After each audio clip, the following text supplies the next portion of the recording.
o nosso conferencista dispensa a apresentação formal. Ele, inclusive, já fez umas palestras ano passado no Comitê de Energia, não foi, Nelson? Ou não foi? Foi. E já há algum tempo nós estamos conversando sobre o assunto, ele vai falar mais do que isso, sobre a SMR, e da importância que a SMR tem nos planos que várias empresas e vários grupos empresariais demonstraram, especialmente o SMR para suportar os data centers. Então, porque muitas empresas estão migrando suas unidades de data center ou criando os data centers, onde eles podem ter energia disponível para poder movimentar os data centers. Então, Leonan, André, você passa a palavra para o Leonan para ele poder subir a apresentação? Bom, antes de começar a falar sobre o tema, antes de mais nada, agradecer a oportunidade, né, da gente vir conversar sobre esse tema, né? O Flávio tinha comentado muito sobre o foco dele no SMR no data center, né? Que é uma aplicação, eu até faço aqui uma propaganda amanhã. Amanhã vai ter um encontro aqui em São Paulo, na Amazul, exatamente sobre a discussão de SMRs, aplicação em data center, né?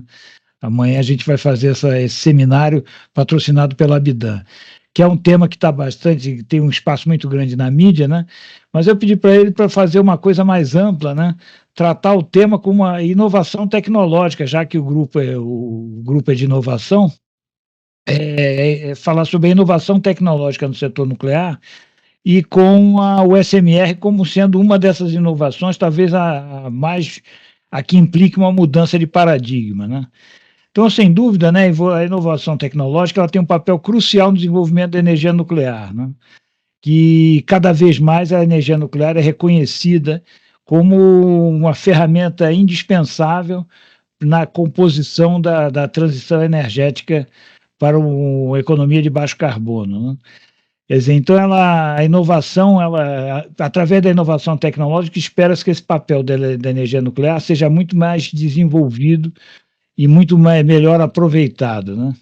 Mas, enfim, o tema que a gente vai tentar abordar são as tecnologias nucleares emergentes, ou seja, aquelas que aperfeiçoam as suas características para além da não emissão de gases de efeito estufa, para que ela possa desempenhar um papel mais importante, compatível com o seu potencial na transição energética. O próximo, André, vamos. Quer dizer, qual o contexto da energia nuclear no mundo, né? O primeiro ponto é o crescimento da demanda por energia limpa, né? Existe uma crescente preocupação com as mudanças climáticas e a necessidade de reduzir a emissão de gases de efeito estufa, que impulsiona a demanda por fontes de energia mais limpas e sustentáveis. As fontes de energia fóssil, né, enfrentam desafios ambientais e econômicos, tornando-se cada vez menos atraentes como solução de longo prazo. E nesse contexto, né, a energia nuclear vai desempenhar um papel crucial na transição energética, oferecendo uma fonte de energia limpa, confiável e eficiente para atender a crescente demanda por eletricidade, dos quais, abrindo parênteses, o data center, a expansão da inteligência artificial se torna um novo desafio que era pouco discutido até bem pouco tempo atrás, mas que hoje se tornou algo crucial, esse atendimento, essa demanda para a efetiva expansão da inteligência artificial. Próximo, André. Então, a gente está entrando naquilo que a gente chama uma quarta geração, uma nova era de reatores avançados, né? Que começam pelos pequenos reatores modulares, né? Que tem um projeto modular para construção em massa, né? E a construção em série, e implantação em áreas remotas ou em pequenas redes elétricas ou para usuários exclusivos, né? Aparece também, junto com eles, os reatores a sal fundido, que usam sal líquido como combustível refrigerante, que oferecem maior segurança e eficiência, né?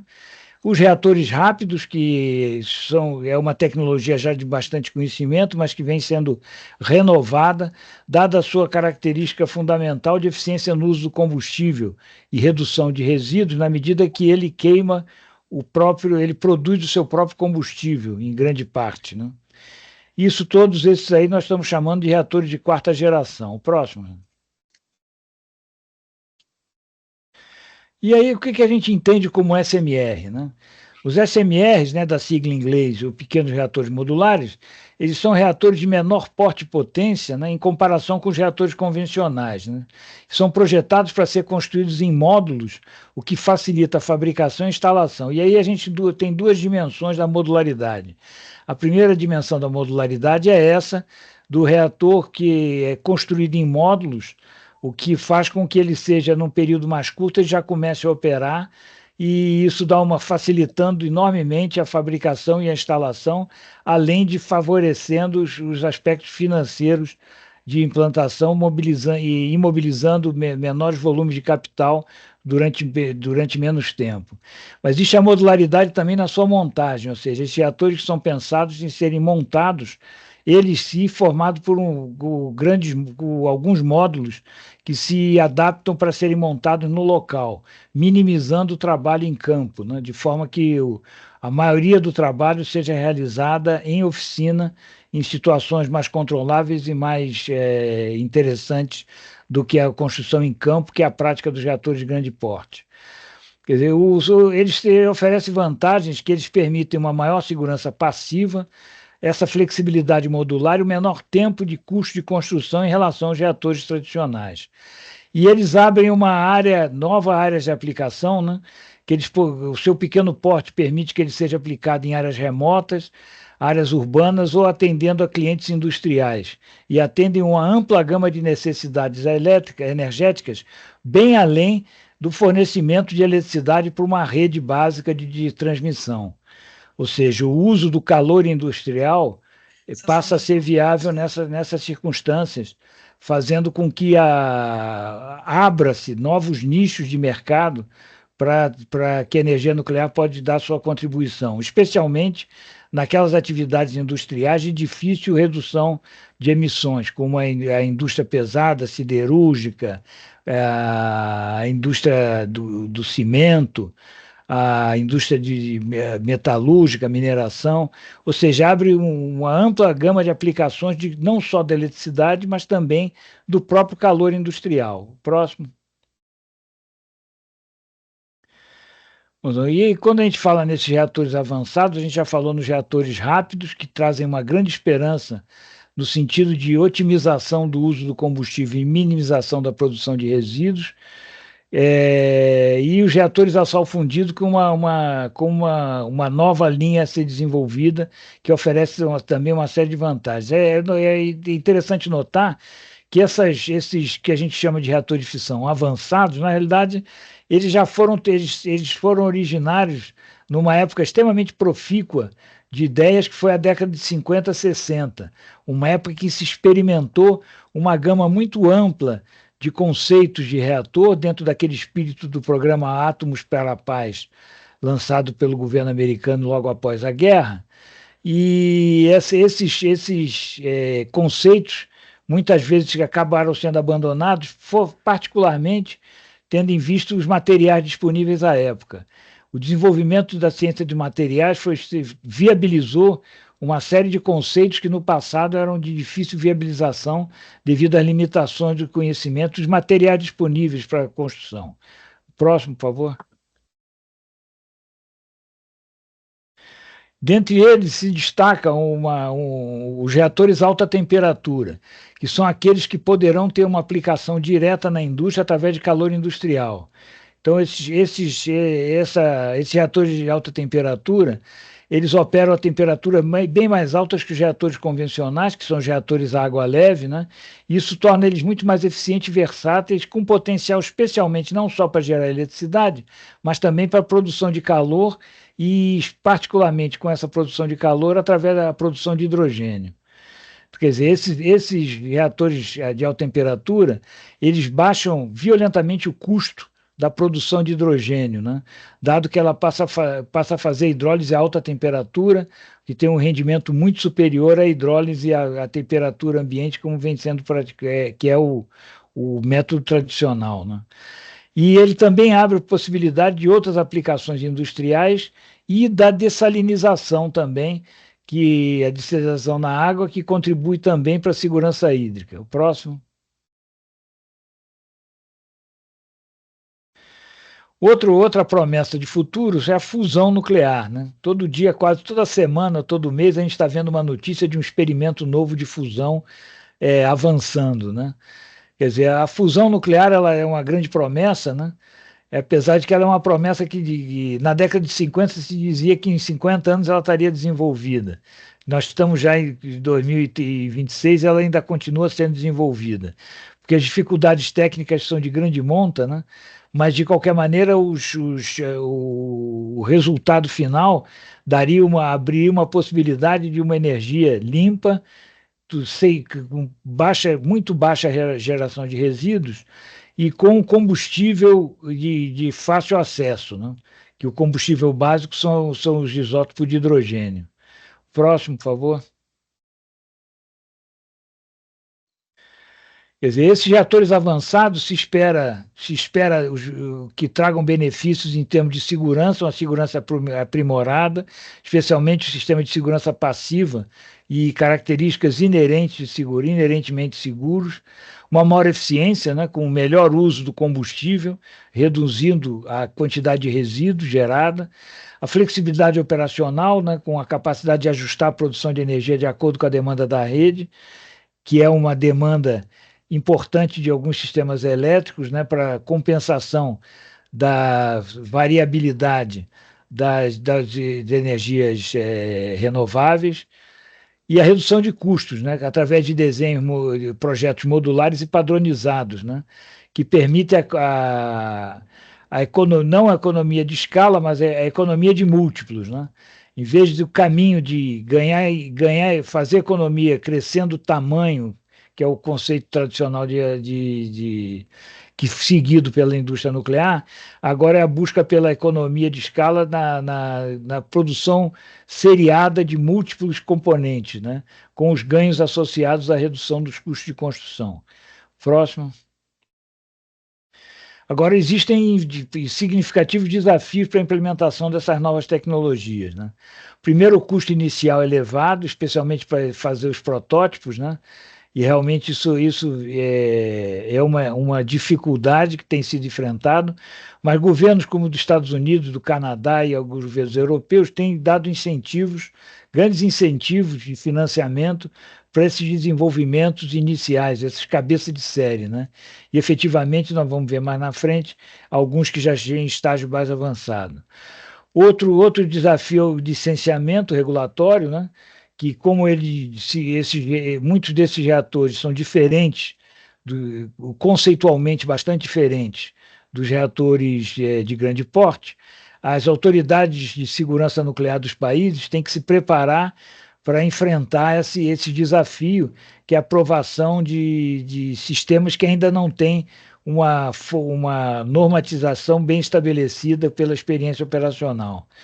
Outro aspecto da limitação é a implementação dessas novas tecnologias. Ela vai requerer infraestrutura especializada e mão de obra qualificada, o que em algumas regiões, especialmente na Europa e nos Estados Unidos, constitui um desafio, dado a redução da infraestrutura, da mão de obra capacitada ao longo dos anos, pelo um longo período de estagnação que a geração elétrica nuclear sofreu nos anos, particularmente no pós-Chernobyl e no pós-Fukushima. E a aceitação pública, né, que as questões de segurança e aceitação são um desafio importante, e sem ser vencido esse desafio, é muito difícil se efetivamente se ampliar o uso da energia nuclear, que isso é tão necessária para uma efetiva transição energética. O próximo.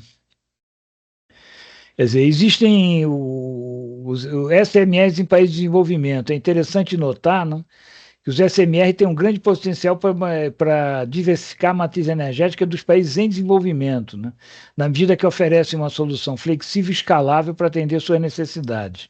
E aqui a gente cita dois exemplos bem próximos. Primeiro, do próprio Brasil, que desenvolve, está em avançado estágio de construção, o protótipo em terra da instalação propulsora do futuro submarino nuclear nacional, em que pese que ele não seja especificamente um SMR, tendo em vista que o projeto dele é feito para atender a outras necessidades, a demanda é muito mais rigorosa associadas ao seu uso naval. Porém, os conceitos e as tecnologias desenvolvidas para isso são facilmente transpostas para o desenvolvimento de SMR, dando ao Brasil uma vantagem competitiva importante nesse contexto. Outro país que tem o nosso vizinho, a Argentina, está construindo, é um dos poucos protótipos de SMR que estão efetivamente em construção, estágio também razoavelmente avançado, para lá de 50%, o chamado Karen. O Karen é um protótipo de um SMR de 100 megawatts, que está sendo feito com uma instalação menor de 25 megawatts, construída no sítio de Atucha, onde se encontram as outras duas usinas nucleares argentinas. Então, esse fato já nos leva, de primeira, a pensar quão benéfico poderia ser uma cooperação mais estreita entre o Brasil e a Argentina nessa área. E a implementação de SMS traz benefício significativo para a infraestrutura, economia e geração de empregos nesses países, impulsionando o desenvolvimento local. É extremamente relevante, dado que a quantidade de projetos de SMR no mundo é muito grande, né? Que o Brasil que se insira na cadeia produtiva, na futura cadeia produtiva desses projetos, especialmente aqueles que têm mais avançados e com maior possibilidade de êxito no curto prazo, para que se estruture aquilo que a gente poderia chamar uma nova economia da indústria nuclear a nível global. O próximo, por favor. A característica que se espera do SMR é a integração dele com as energias renováveis, né? Então, para isso, você passa pela operação flexível, esses reatores avançados capazes de operar em modos de carga variável para complementar essas fontes intermitentes, o equilíbrio de rede, né? A indústria nuclear fornecendo estabilidade à rede elétrica durante os períodos de baixa produção renovável, e a coprodução, a geração simultânea de eletricidade, calor e hidrogênio para maximizar a eficiência e a utilidade desses reatores. O próximo, por favor. Quer dizer, a redução de custos de tempo de construção é alcançada através de construção modular, como o próprio nome nos chama, reatores modulares. São componentes pré-fabricados que reduzem significativo o tempo de construção no local e melhoram em muito a qualidade dos produtos. A impressão 3D, né, particularmente o núcleo de reatores, a fabricação que são peças extremamente complexas, que através do desenvolvimento da impressão 3D podem ser feitos com muito maior precisão e menor custo. A montagem automatizada também, né, que se espera a produção em série desses reatores, sistema de produção automatizada que vão aumentar a eficiência e reduzir eventuais erros humanos durante a construção, e, finalmente, a padronização de projetos, né, que são projetos replicáveis que reduzem o custo de engenharia e de licenciamento. Esse constitui, talvez, um dos grandes desafios do momento, que é a padronização de projetos, né? Como os SMRs são uma novidade bastante promissora, existe e o seu desenvolvimento se torna acessível, não é limitado somente às grandes empresas. Hoje existe um número muito grande de projetos em desenvolvimento que correm contra o interesse de padronização, que é para efetivamente se ter o ganho de escala. Então, se espera que no correr dos próximos anos se consolide um número limitado de SMRs, não sei, alguma coisa da ordem de 4, ou 5, ou 6, no máximo, modelos, para que efetivamente se possa ganhar em escala essas vantagens. Porque se for um número muito grande de projetos, significa uma quantidade de cada projeto menor, e significa aí uma perda dos ganhos de padronização. E também se busca melhoria na segurança e na resiliência, né, através de sistemas de segurança passivos, que funcionam sem intervenção humana, nem a necessidade de energia externa, aumentando muito a segurança inerente. o monitoramento avançado, né, com o sistema de controle e monitoramento digital em tempo real para detecção precoce de anomalias, e esse monitoramento avançado tem grande suporte de aplicação de inteligência artificial, uso de algoritmos para previsão de falhas e otimização da operação e manutenção, e a resiliência a eventos externos, né? Os projetos são aprimorados para resistir a desastres naturais e ameaças externas vindas do meio ambiente. Próximo, por favor. O impacto ambiental reduzido, né, através de emissão zero de carbono durante a operação, né, mas isso não é um apanágio dos SMRs, das usinas de grande porte também tem emissão zero de carbono durante a sua operação, e durante as emissões ao longo do seu ciclo de vida se identifica, por uma série de estudos já feitos, que o nível de emissão de carbono ao longo do ciclo de vida é inferior à da geração de solar, da mesma ordem de grandeza da geração eólica, com uma vantagem bastante significativa, que é uma pegada de terreno muito menor do que as outras alternativas, né?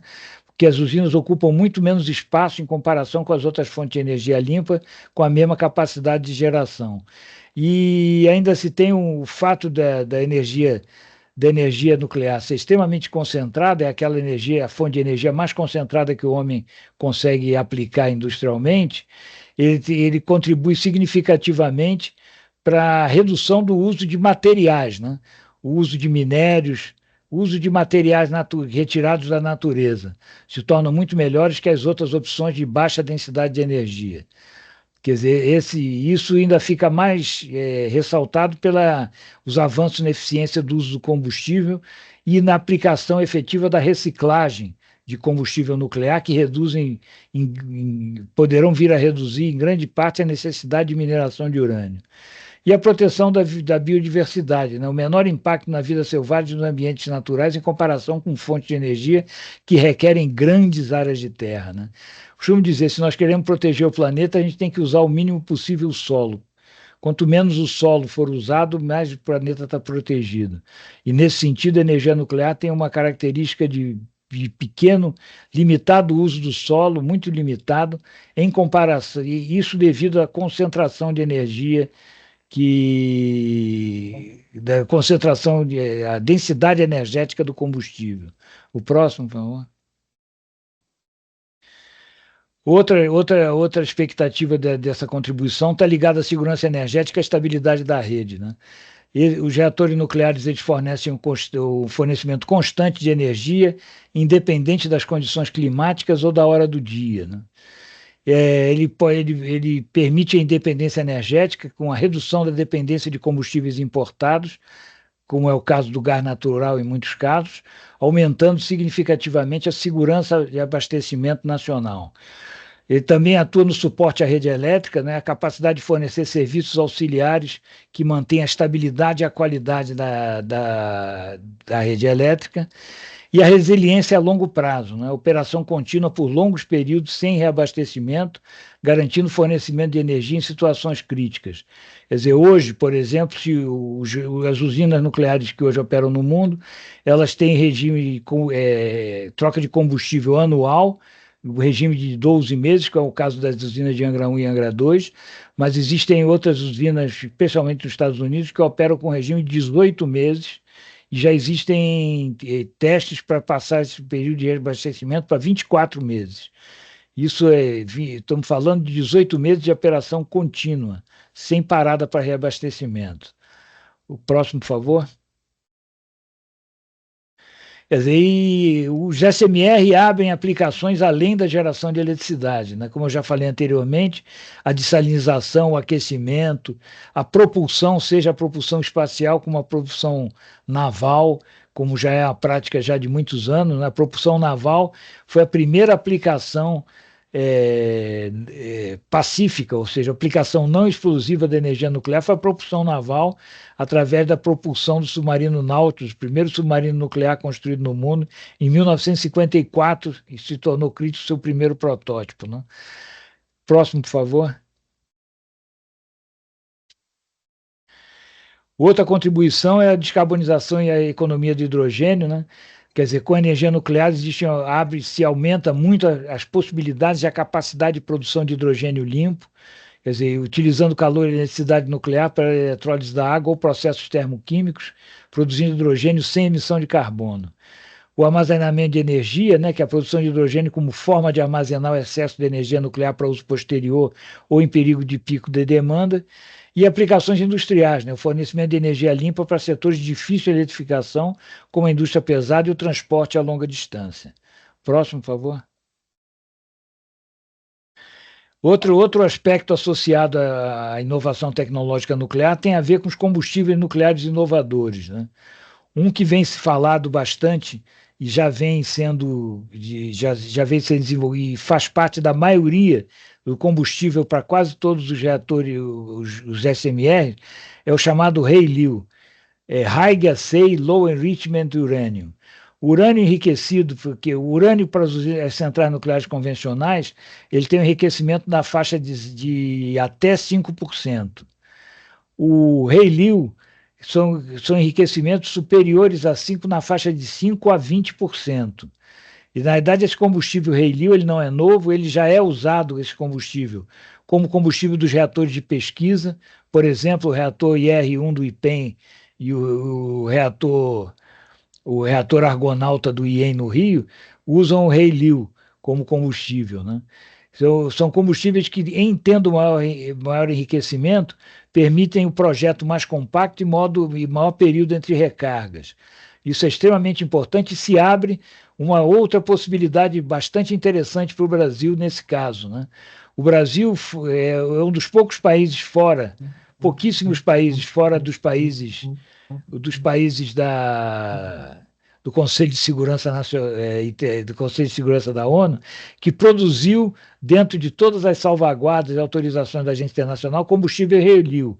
Já produziu batelada de 50 quilos durante 2 vezes ao longo dos anos, um no início dos anos 2000 e outro agora no final dos anos 2010.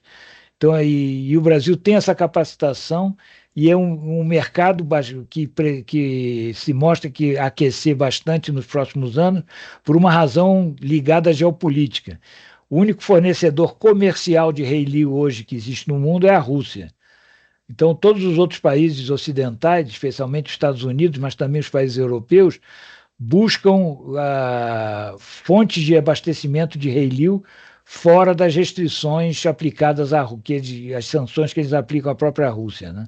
Então, esse é a experiência que o Brasil tem, a capacitação que ela tem, fundamentalmente pelo trabalho desenvolvido pelo Programa Nuclear da Marinha, em associação ao Instituto de Pesquisas Energéticas e Nucleares de São Paulo, traz essa vantagem competitiva. Um outro combustível inovador que vem sendo explorado, especialmente naqueles de sal líquido, combustível de sal líquido, é o tório. O tório é um combustível alternativo que tem um potencial significativo de reduzir a produção de resíduos e melhorar a segurança operacional dos reatores. O tório vem sendo estudado já há muitos anos, particularmente pela Índia, mas agora ele se expandiu em outros países interessados nessa sua aplicação como sal fundido. E o Brasil teria que ficar atento nesses desenvolvimentos, que o Brasil é uma das maiores reservas de tório do mundo. Após a Índia e os Estados Unidos, o Brasil se coloca muito bem posicionado caso esse combustível venha a ter uma importância econômica significativa no médio e longo prazo. E o meu combustível MOX, o óxido misto de urânio e plutônio,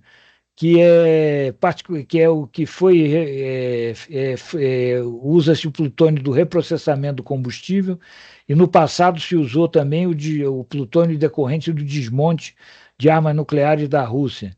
Quer dizer, o combustível MOX já vem sendo usado sistematicamente em países como a França, a Bélgica, o Japão, mas existe a perspectiva de uma ampliação do uso desse combustível.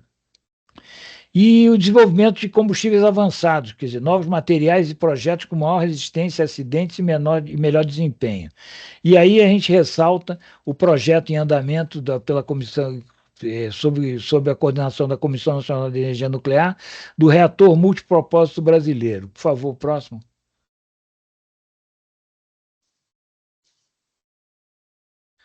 Quer dizer, o reator multipropósito brasileiro É um reator que tem como objetivo produção de radioisótopos de uso médico e industrial e fazer ensaios de radiação, especialmente em novos combustíveis. Então, o projeto RMB é um projeto que passou muitos anos, um ritmo muito lento, mas atualmente ele tem um orçamento bastante razoável e ele está iniciando a sua construção aí no município de Iperó, aqui em São Paulo, ao lado do Centro Experimental de Aramar da Marinha, num terreno que foi desapropriado, foi cedido parte pela Marinha, parte desapropriado pelo governo do Estado de São Paulo.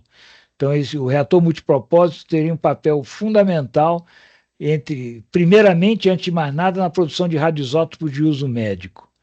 Também que o Brasil hoje é um importador, a sua produção, ele não produz os principais radioisótopos de uso médico, sendo dependente de importações. E o RMB eliminaria essa dependência de importações daqueles isótopos que são mais utilizados na medicina nuclear, por exemplo, molibdênio 99, e dentre outros. E o segundo aspecto é a produção de outros radioisótopos de uso médico, de uso industrial, que também se possibilitaria um uso mais intensivo na indústria brasileira. E, em terceiro lugar, a irradiação de materiais, em especial a irradiação de combustíveis. O próximo, por favor.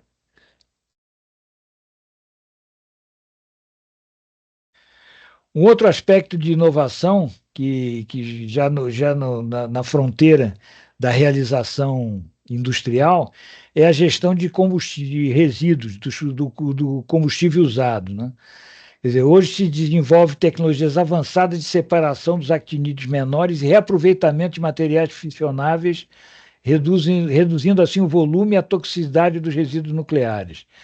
O outro desenvolvimento bastante avançado é o armazenamento geológico profundo. Recentemente, a Finlândia inaugurou o primeiro a instalação de armazenamento geológico profundo de combustível usado, e seguido da Suécia, que inaugurou logo depois, agora no final do ano. Ambos foram inaugurados no ano passado, que são o desenvolvimento de métodos seguros para armazenamento de longuíssimo prazo de resíduos nucleares em formações geológicas estáveis, e a transmutação. São pesquisas bastante avançadas também de técnicas para converter isótopos de vida longa em elementos menos perigosos e de vida mais curta. Para isso, existem alguns SMR que são particularmente adaptados a essa atividade de transmutação ou incineração, que é o nome que se usa também, impróprio, mas é incineração de resíduos nucleares. Próximo, por favor. Ora, de fato, a indústria nuclear enfrenta vários desafios e para ela está propondo soluções inovadoras. O primeiro desafio são seus custos elevados, e a solução inovadora vem com os SMR através da padronização e modularização. Os resíduos nucleares, a gestão de longo prazo dos resíduos nucleares também é um desafio, que vem sendo as soluções inovadoras propostas são a reciclagem avançada, como acabei de dizer, e a transmutação. O outro desafio é o desafio da segurança operacional, as soluções inovadoras propostas passam por sistemas passivos de segurança e a inteligência artificial para monitoramento avançado dos parâmetros de funcionamento em tempo real. E a aceitação pública, né? Que só se encontra, não é uma solução inovadora propriamente dita, mas é uma necessidade de ampliar a educação da sociedade no uso dos usos da energia nuclear e a transparência de forma cada vez mais aprimorada. O próximo, por favor. Outro aspecto fundamental é a cooperação internacional e a padronização. Ora, senhores, a gente tem um exemplo interessante comparativo, que é a indústria aeronáutica, né? A indústria aeronáutica ela é uma indústria, existe uma padronização e as autoridades de segurança trocam experiências e trocam licenças, né? Um avião licenciado pela FAA americana, ele é facilmente licenciável em outras autoridades, como, por exemplo, aqui no Brasil, a ANAC, e por aí em outros países a mesma coisa. Ou seja, a cooperação internacional no licenciamento dessas instalações passa a ser fundamentada na padronização. Isso aí requer a pesquisa colaborativa, né? Projetos internacionais para o desenvolvimento de tecnologias nucleares avançadas, o que vem sendo feito, projetos multinacionais em desenvolvimento nesses SMR, a harmonização regulatória, né? São esforços para alinhar os padrões de segurança e licenciamento entre países, né? Porque cada país tem sua regulamentação nacional e muitas vezes essa desarmonia entre as regulamentações nacionais criam barreiras, importantes barreiras para a implantação de novas usinas. O compartilhamento do conhecimento, né, que são plataformas globais para troca de experiência e das melhores práticas, isso já vem sendo feito a nível internacional, particularmente pela Associação Mundial dos Operadores Nucleares, e o desenvolvimento de capacidades, ou seja, programas de treinamento e educação para os países em desenvolvimento, para que eles possam tomar a decisão de adotar a energia nuclear também. Próximo, por favor. Quer dizer, se a gente projetando o futuro da energia nuclear limpa, ele passa pela inovação contínua, né? São avanços constantes na tecnologia nuclear, buscando a maior eficiência e segurança, a sustentabilidade, né? Desempenhando um papel crucial na transição energética para uma economia de baixo carbono, o impacto global, que é uma contribuição para a mitigação das mudanças climáticas e solução energética. Não resta dúvida que a energia nuclear não é a solução, mas também não resta dúvida que a energia nuclear faz parte da solução para a descarbonização da economia. E novas fronteiras, né? Exploração de aplicações inovadoras além da geração de eletricidade, o que faz com que a energia nuclear possa desenvolver todo o seu potencial, especialmente pelo uso de aplicações diretas de calor industrial em paralelo com a eletricidade, né, como eu tinha falado antes. E quando falamos em novas fronteiras, falamos também as duas fronteiras que o homem ainda busca atravessar. Uma é a fronteira espacial, e para isso a energia nuclear tem um papel bastante importante, e se encontra em andamento um concurso proposto pela NASA do projeto do primeiro reator nuclear a ser instalado na superfície da Lua, no sentido de se conseguir fazer uma base permanente lá no nosso satélite. A geração de energia de exploradores planetários, como é o caso do Hoover, que explora Marte, são feitos com soluções de técnicas nucleares, e essa é a fronteira espacial. Mas nós temos a fronteira submarina, nós talvez conheçamos melhor a nossa fronteira espacial do que a nossa fronteira submarina, que é a aplicação da energia nuclear em atividade de aproveitamento do solo submarino e de suporte à produção offshore, especialmente de minérios, que tudo apontam que os minerais críticos necessários à efetiva transição energética, à eletrificação, são escassos, ou melhor, não são escassos, eles não seriam suficientes se a exploração fosse exclusivamente na terra firme. Agora se encontra grande quantidade desses minerais nos solos submarinos, e a exploração desses solos submarinos passa para a efetiva exploração, que já se encontra em movimento, essa nova indústria de mineração submarina. Para ela ser efetiva, vai depender fortemente da energia nuclear, que é a única que consegue gerar energia nessas áreas remotas dos fundos marinhos. Muito obrigado pela atenção e fico à disposição dos senhores. Obrigado, Leonan. Eu vou abrir para perguntas, mas eu me sinto no direito de começar a perguntar para deixar os outros depois fazer as perguntas. Eu tenho aqui duas perguntas. Uma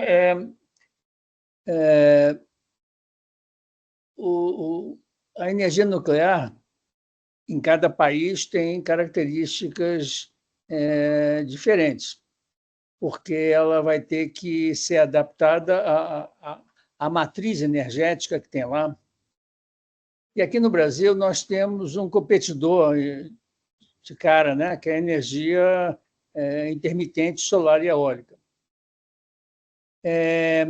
Se o custo da energia nuclear não for competitivo, vai ser muito difícil a gente convencer a população em geral a facilitar a vida da energia nuclear, especialmente que a população ainda sofre por um problema que você falou que a memória de Chernobyl e Fukushima ainda está presente, né? E a gente tem que comprovar que nós temos utilização para energia nuclear importante e que faz sentido. Então, nós vamos ter que concorrer à energia nuclear com as outras formas de energia. Então, eu estava primeiro querendo saber de você se os custos que você está imaginando vão nos permitir ter concorrência efetiva para implantar a energia nuclear. Você mostrou algumas soluções que já existem hoje e que mostram que não existe possibilidade de ter outra energia, e a nuclear, então, entra bem nesse sentido. Por exemplo, você mencionou agora há pouco o problema da energia oceânica, né? No fundo do mar. Então, primeiro, a competição. Nós vamos ter condição de custo significativamente para poder competir com uma energia que está aí disponível, que é a solar, e que atenda às características, né, do que o Brasil precisa. A segunda pergunta é o seguinte: a energia nuclear sofre...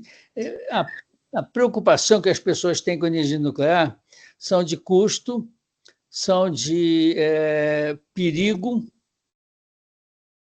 e de... Os reagentes. E dos reagentes, exatamente. Então, a pergunta é o seguinte: a França hoje já tem um programa nuclear rodando em situações que não são as mesmas que a nossa, né? Mas a gente tem que aproveitar ao máximo a imagem para convencer o público. Senão, nós não vamos ter soluções nucleares factíveis, exceto se você tiver uma aplicação dessa, como eu falei, numa área industrial do tipo data center ou outra siderurgia, que você consiga fazer uma aplicação standalone e não competir com as outras tipos de energia. Então, eu queria que você tocasse esses dois temas, o tema do custo e o tema de o tipo de aplicação que a gente vai poder executar no prazo curto.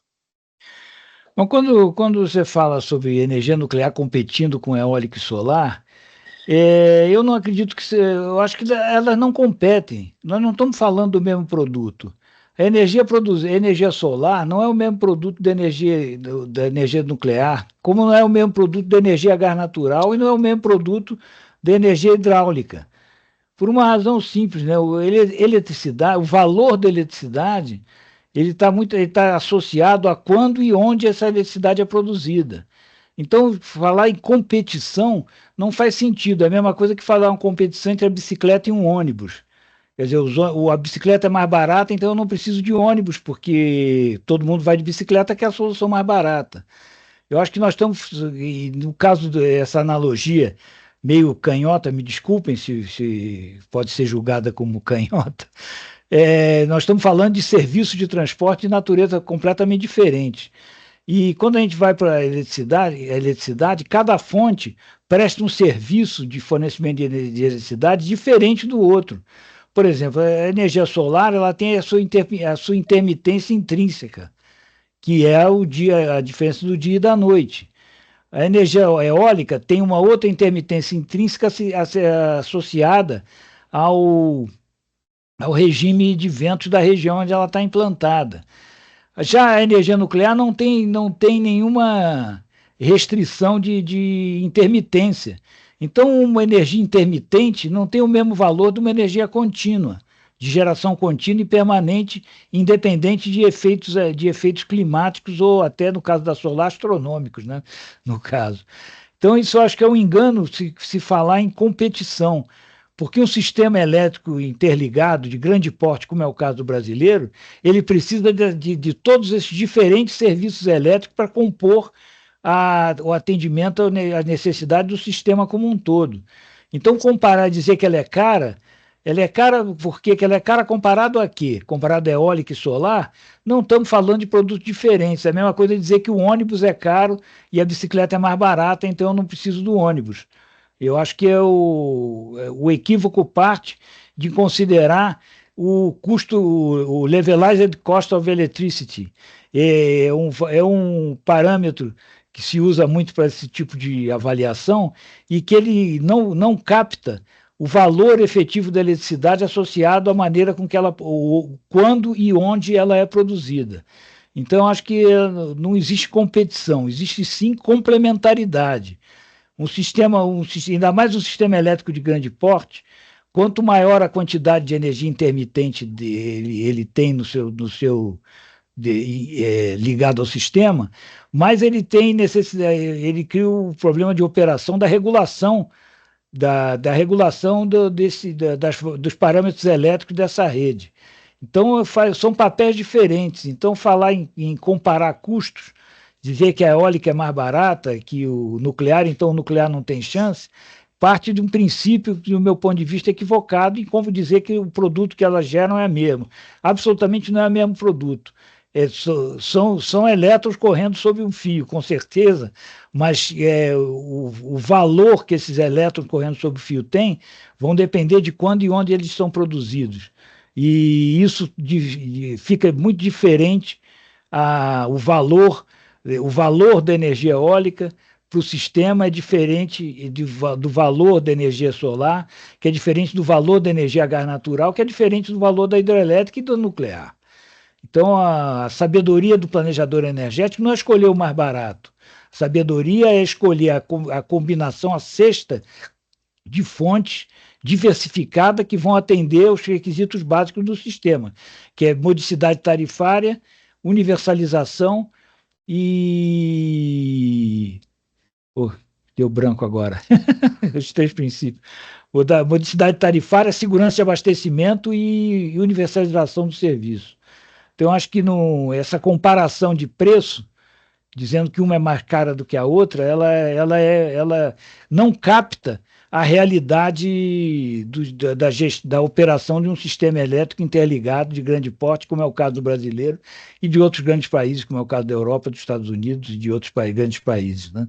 Então, acho que esse... Você não vê o Brasil se preocupando com fazer uso de energia local. Você está só pensando no Brasil ser um país interligado que vai ter uma energia que vai estar disponível para todos o tempo todo, é isso? Não, eu acho que isso é uma combinação. O aproveitamento local é extremamente desejável porque ele reduz a transmissão. Então é extremamente desejável. Pô. Então, não existe uma solução única, existe a combinação de todas essas soluções. Mas quando você vê localmente, isso que eu estou pensando. Hoje em dia eu vejo as empresas comprando outras pequenas empresas que estão produzindo reatores SMRs. Eu vejo aquelas que estão comprando energia solar para uso próprio e não para uso do sistema. Então, sim, esse é um tema porque existem algumas aplicações, justamente com a ampliação da participação das energias renováveis intermitentes, cada vez maior em diversos países, particularmente na Europa, o tema da segurança de abastecimento se coloca de uma forma cada vez mais aguda. Isso ainda foi amplificado pelos problemas geopolíticos do fornecimento do gás russo, né? Então, algumas indústrias que requerem são críticas em termos de abastecimento de energia, que não podem ter descontinuidades, elas vêm buscando suas soluções próprias, né? Por exemplo, se eu dei a solução local de energia solar com armazenamento, em algumas situações, de energia eólica. E na própria energia nuclear vem se aproveitando disso. O maior fato relevante desse tema é que nos últimos meses, né, já se pronuncia, todas as big techs, né, desde a Amazon, a o próprio Bill Gates como guru da Microsoft, não é o dono, mas como guru, né? Todas elas, de alguma forma, a Meta, se interessaram bastante pela energia nuclear, chegando ao ponto da Amazon fazer um contrato de fornecimento de energia com uma usina que estava parada já há alguns meses nos Estados Unidos, que é a unidade 1 de Three Mile Island, aquela malfadada pelo acidente ocorrido lá em 79.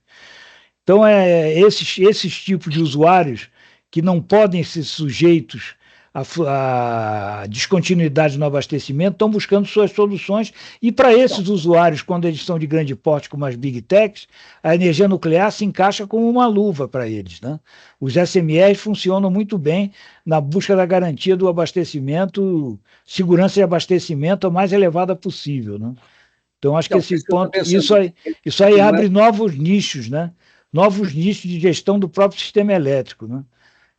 Bom, eu tenho umas perguntas aqui, já levantaram a mão. Guilherme, por favor. Boa tarde. Queria primeiro cumprimentar pela excelente palestra, realmente muito boa. Várias novidades aí que a gente travou contato aí com a palestra. Vou fazer uma pergunta específica sobre a questão que você se referiu da variedade de produção, ou seja, da flexibilidade operativa da usina. Ela pode variar a sua produção ao longo do dia, ao longo da semana? Como é que se dá essa variação? E a segunda coisa é o seguinte: mesmo que tecnologicamente essa variação, essa variabilidade, essa controlabilidade da produção seja possível, faz sentido eu operar uma usina nuclear de forma descontínua, considerando que o custo de capital é bem maior do que o custo do combustível, ou seja, usar essa usina para produzir energia variável, ou por uma questão econômica, a tendência é que ela opere sempre em regime de base, como, por exemplo, operam essas nucleares atuais? Essas duas perguntas. Bom, uma usina aqui, antes de mais nada, obrigado, Guilherme, pelas palavras gentis, agradeço muito, fico satisfeito em poder ter dado essa contribuição. Mas a questão que você coloca, eu caio naquele tema do que serviço é esse, né? Um sistema, ele precisa, as renováveis têm essa necessidade de característica de intermitência, o nuclear de contínuo, e você tem aquela função de segmento de carga, né, que é o acompanhamento em tempo real da carga através de segmento, né? São produtos diferentes que têm que ter preços diferentes, né? Tem valores diferentes, no meu ponto de vista, né? E quando a gente fala nisso, tecnicamente, isso é possível e isso é efetivamente praticado na própria França, né? A França, com um paradigma de mais de 70% da sua energia nuclear, com 62 reatores em operação, ela tem que fazer segmento de carga, e as fontes alternativas que ela tem disponível, especialmente a hidroeletricidade que ela tem, são muito poucas para fazer esse segmento de carga. Então, existem usinas francesas que são especialmente projetadas para fazer esse segmento de carga dentro de alguns limites, dentro de limites estreitos, mas para fazer o segmento de carga. Isso quer dizer, tecnicamente, isso é uma possibilidade. Agora, você falou do custo, você diz, um produto que tem um custo inicial tão elevado tem que ser feito para operar em fator de capacidade 100% o tempo todo, né? Sim, mas nesse caso você tem que ter uma solução para o segmento de carga, então ela custa...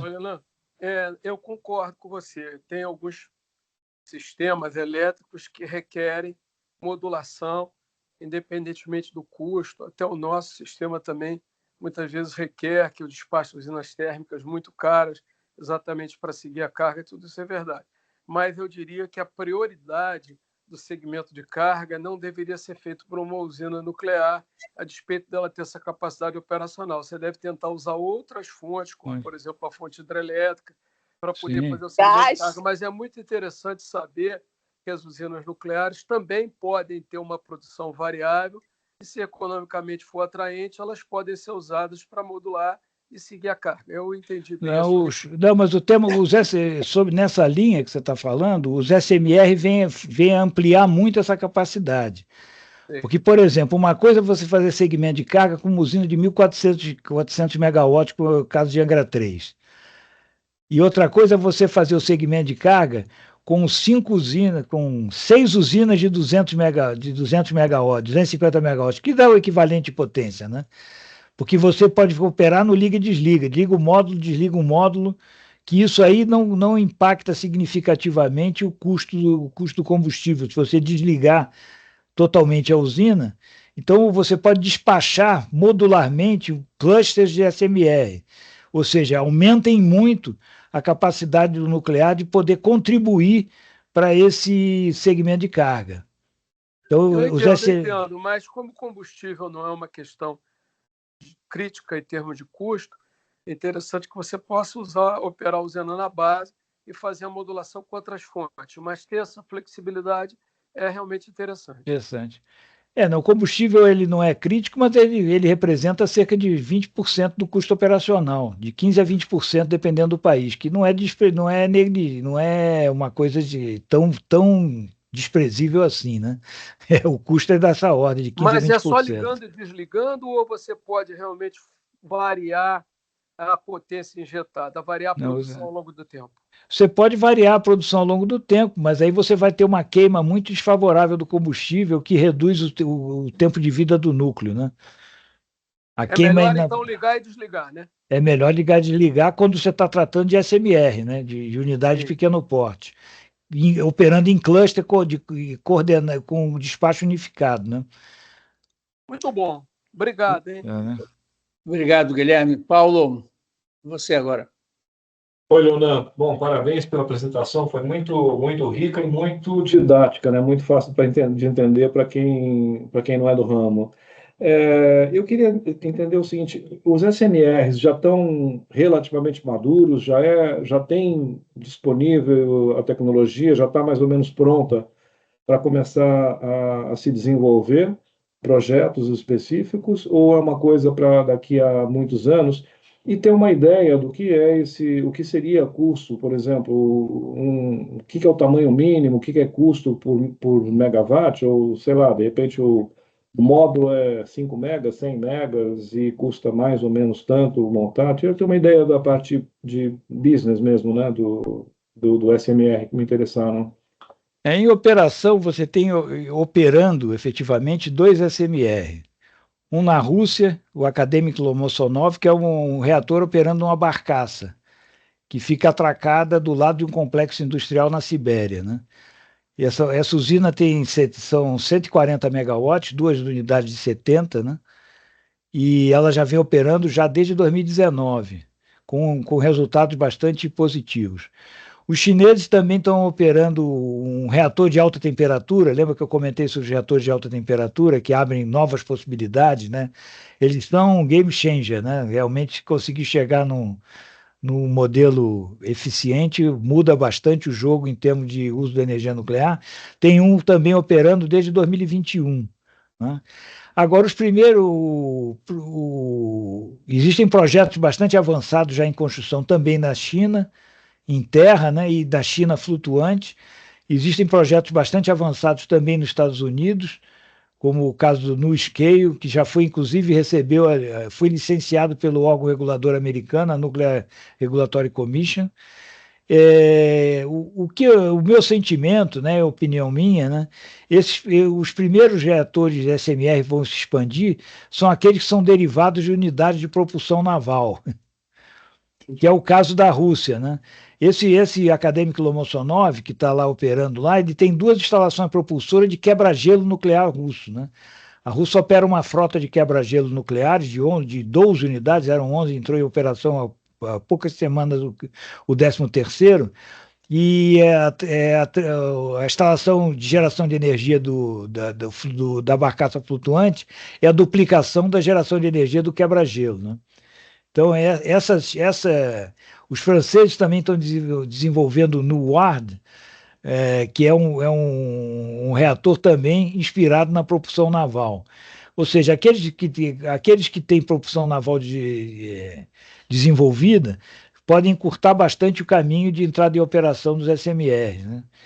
Então, agora, a questão de custo deles, de custo do custo de produção, ainda é um tema bastante, ainda falta experiência, né?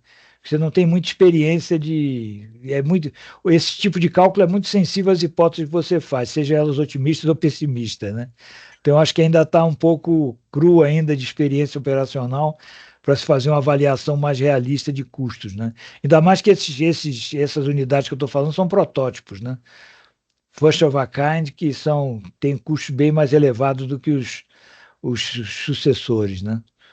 Mas você teria uma ideia, assim, bem a grosso modo, sem nenhum compromisso, assim, de um range aí, de o que seria mais ou menos o custo por uma unidade ou por... O NuScale fala em produção o NuScale americano, né? Fala em produção da ordem de 50 a 60 dólares por megawatt-hora, Tá. a NuScale, né? Mas isso vai E depender muito da modo de operação. Por exemplo, a NuScale, ela tem operação, ela opera em cluster, naquele sentido que estava falando com o Guilherme, e operação em cluster, 6 reatores de 120, que dá uma usina maior que Angra 1, 6 reatores de 120 dá algo entre Angra 1 e Angra 2, que podem ser despachadas módulo por módulo, né? sobre, Mas também tem soluções únicas para usos específicos, por exemplo, de usuários, grandes usuários, né, grandes consumidores, que também, então o custo muda bastante, dependendo da configuração que você está pretendendo para essa instalação, né? muito obrigado. Obrigado, Paulo. Paulo Gomes, por favor. Em primeiro lugar, parabéns ao Leonardo, foi uma belíssima intervenção. Eu aprendi muito com o que ele falou. Eu tinha uma dúvida, era uma mera questão de esclarecimento. Há alguns anos se falou no Brasil, e continua se falando de vez em quando, em reatores multipropósitos, que são usados com várias finalidades, e há grupos estudando isso no Rio de Janeiro e em São Paulo, principalmente, e até convênios de acordo de cooperação com a Argentina. Os reatores multipropósitos são reatores SMR ou não? Não, absolutamente não são. Os reatores multipropósitos, existem duas características duas classes, vamos chamar assim, de reatores bem definidas. Uma classe são os reatores de potência, que é o caso das usinas nucleares, né, dos SMR que nós estamos falando, né, que são reatores que são feitos para gerar energia, para produzir, para gerar potência, né, potência para ser utilizada, por exemplo, para produzir eletricidade e alimentar um consumidor. São os reatores de potência. Agora, existe uma outra classe de reatores, chamado reatores de pesquisa, ou reatores multipropósito, como está se usando o nome, que o objetivo dele não é gerar potência, o objetivo deles é gerar fluxo de nêutrons, que através desse fluxo de nêutrons você pode produzir radioisótopos e irradiar componentes, né? Então, o reator multipropósito brasileiro, que deve estar iniciando sua construção em breve, né, já está iniciadas as obras de preparação do terreno lá em Iperó, ele é um reator de produção de radioisótopos e irradiação. Como eu falei, ele pode ser usado no desenvolvimento de novos combustíveis à medida que ele pode irradiar combustíveis com fluxos de nêutrons muito maiores que os reatores de potência. Essa é uma coisa curiosa, né? Os reatores de potência têm um fluxo de nêutrons bem menor do que o fluxo de nêutrons dos reatores multipropósitos, reatores de pesquisa, justamente porque o objetivo deles é gerar fluxo de nêutrons e não gerar potência, né? Então, objetivamente, a sua resposta é que não é um SMR, é um reator de potência que é projetado para produzir radioisótopos para uso médico industrial e para fazer irradiação de amostras de materiais, né? Ok, entendi. Obrigado. Maravilha. Leonan, deixa eu fazer mais uma pergunta. É o seguinte, olhando os SMRs como unidade geradora de energia, essas grandes empresas, como você falou, as Big Tech, elas estão imaginando de usar esses reatores para funções específicas. No caso aqui, rodar o data center. Eles se transformam como elemento central de um projeto de implantação de data center. De modo que um possível desenvolvimento no Brasil seria de ter produção de SMRs para atrair data centers para o Brasil, como uma atividade de desenvolvimento econômico, e não necessariamente para gerar energia para o sistema. Então, a minha pergunta é a seguinte: como é que nós estamos no Brasil hoje em produção possível de SMRs? Como eu tinha falado durante a apresentação, o Brasil leva uma vantagem competitiva porque, como eu falei, os primeiros SMR vão sair daqueles países que dominam a propulsão naval, né? Que já têm experiência e faz adaptação, aplicam esse conhecimento para projeto e construção de SMR. O Brasil, então, leva uma vantagem na medida que ele está construindo um reator de propulsão naval, que, eu repito, não é um SMR, porque o uso dele é bem diferente, né?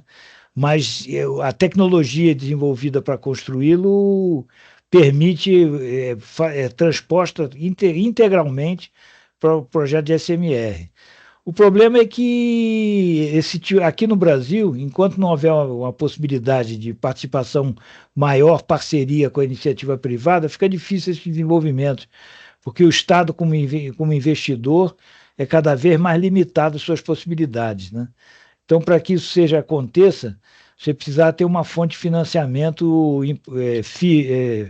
firme, né, de longo prazo, né? E isso aqui hoje no Brasil a gente precisa buscar viabilizar que isso possa acontecer. Em termos de potencial, você está perfeitamente correto, né? O Brasil tem vantagem competitiva, tem um parque industrial em que pese que foi sendo perdido ao longo do tempo, se perdeu muito, mas ainda resta um parque industrial importante, particularmente do ponto de vista da produção de combustível, de urânio, né?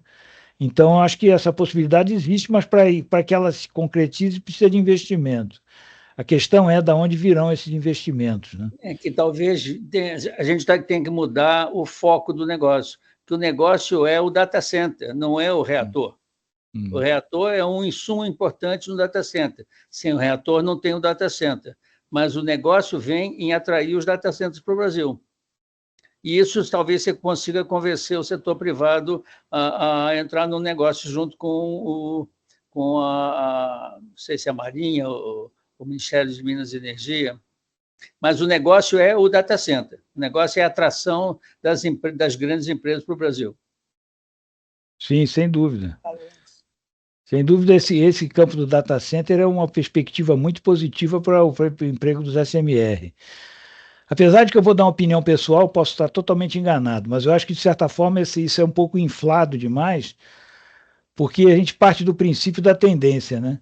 A gente gasta tanto de energia hoje, vamos expandir os data centers e linearmente esse consumo de energia vai crescer. Mas a gente sabe que ao longo do tempo a inovação tecnológica certamente vai reduzir um pouco o consumo, e esse consumo não vai ser tão grande como está se projetando agora, né? Mas isso é opinião pessoal. Eu acredito na inovação tecnológica, né? Mas, independente disso, os data centers são um negócio extremamente relevante. A combinação data center e SMR é uma combinação muito forte, né? Se a gente espera que no futuro a inteligência artificial vai se expandir grandemente, como se expandiu as outras aplicações de informática, né? Maravilha. Pessoal, Nelson, não escutei a tua pergunta. Estou vendo que você hoje está mais calmo, mais quieto. Sim, mas estou aqui alerta e atento.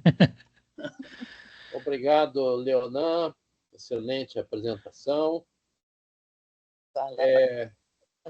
Uma preocupação que eu tenho com SMRs é com relação à segurança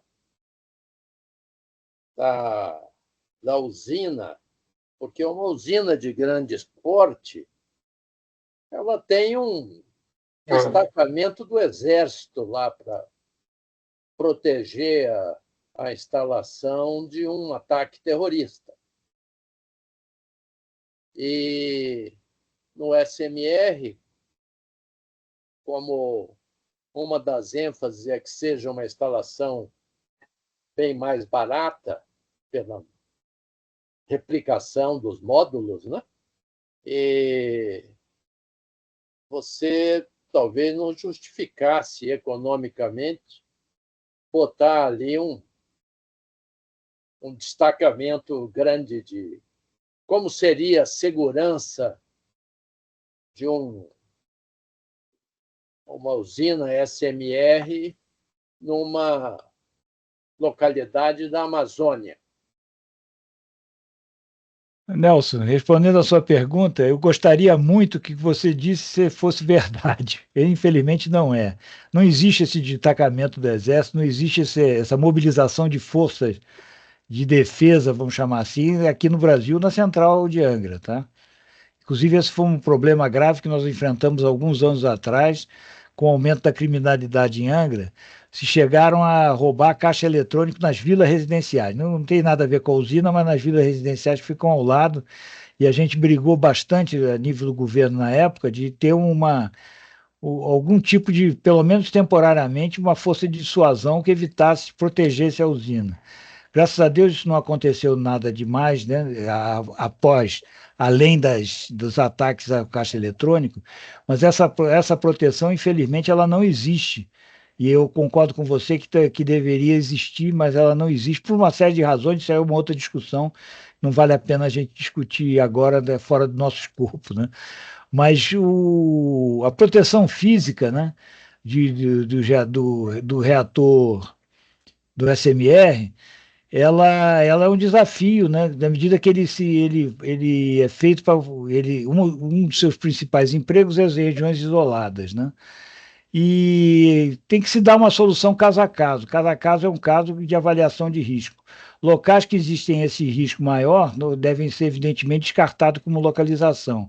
E deve-se buscar localizar numa situação que você tenha um mínimo suporte de segurança, né? Além da segurança orgânica que o operador tem que ter, como é o caso do eletronuclear, né? Não é que não tenha segurança, tem sim segurança, mas segurança orgânica da própria empresa, né? Que faz a proteção contra esse tipo de ameaça à proteção física, né? Mas realmente isso tem que ser equacionado e tem que ser tratado caso a caso, né? Eu não vejo o caso do problema de ser grande a usina ou ser pequena, né? Porque, veja só, a eletricidade que é produzida pelo SMR em local remoto, ela tem um valor muito elevado, né? Portanto, que você botou lá naquele lugar remoto, porque o valor da eletricidade lá é muito alto, né? Então, se o valor é muito alto, você tem que ter algum investimento em proteção física adicional, né? Mas, sem dúvida, é um problema que tem que ser tratado com bastante atenção na hora da seleção de local e no projeto também da instalação, né? Que você tentar tornar a instalação a mais resistente possível a esses tipos de cenários de ataques externos, né? Correto. Obrigado, Leonan. Parabéns. Leonan, então, eu queria me juntar a todos aqui que fizeram as suas considerações sobre a sua palestra, que eu gostei muito. Desculpe eu estar insistindo no assunto do data center, porque eu acho que no momento em que a gente conseguir atrair um data center para o Brasil e construir um SMR, nós vamos mudar toda a concepção da fabricação do SMR. O problema é de mercado, não é um problema de tecnologia, nem é um problema de governo, é um problema de mercado. A gente tem que começar, talvez, pelo cliente, fazer o Brasil atrativo e ter condições de poder suportar uma nova atividade industrial como essa do data center. Eu estou plenamente de acordo contigo, Flávio, mas tem uma parte que tem que se considerar que o governo tem que estabelecer a regulamentação para isso, né? Senão vai ser difícil atrair se não houver uma segurança jurídica no processo, né? Então tem que garantir a segurança jurídica, que isso vai evoluir, que esse investimento vai se consolidar, né?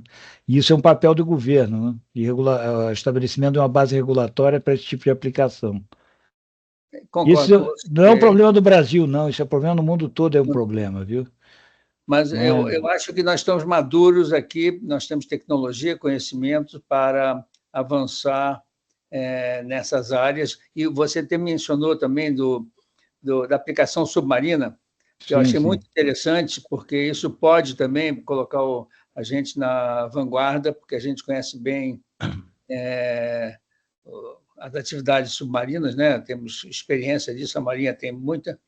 Então, de modo que eu estava propondo que a gente começasse a pensar no lado do negócio, ser um bom negócio para atrair grandes empresas para o Brasil. E aí eu acho que a gente talvez consiga que o governo se mexa para poder transformar a situação atual e resolver os gargalos para atrair qualquer empresa aqui para o país.